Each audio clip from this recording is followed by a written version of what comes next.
Straordinaria apparizione di Padre Pio nella sua cella, fotografata da una donna. Salve a tutti carissimi, oggi voglio parlarvi di uno straordinario fenomeno che è accaduto il 29 maggio del 2019.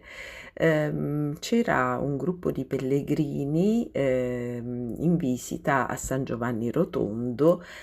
presso appunto la tomba di Padre Pio e presso insomma quelli che sono che è l'itinerario previsto, no, per questo tipo di visite, per cui si va anche a visitare il convento dove è vissuto e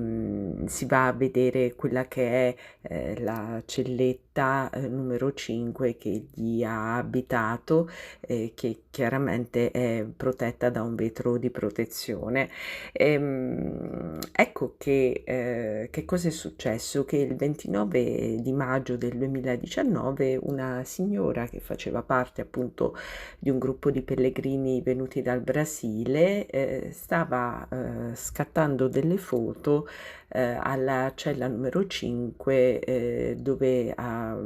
soggiornato appunto Padre Pio nel corso della sua esistenza, e quindi una cella caratterizzata da un arredamento molto semplice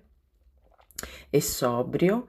quando a un certo punto si è accorta nel guardare il suo cellulare che in fondo alla parete, quella presso cui è appoggiato praticamente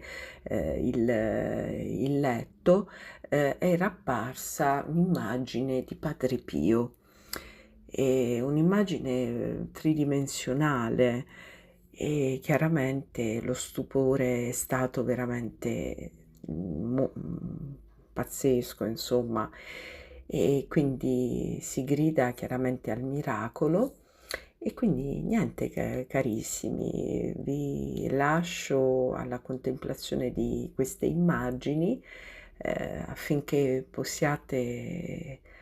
trovare in esse tanta consolazione e anche tanta benedizione da parte di questo Padre straordinario che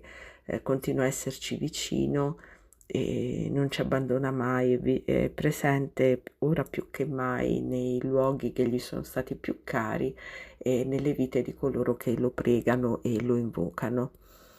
A presto carissimi, santa giornata.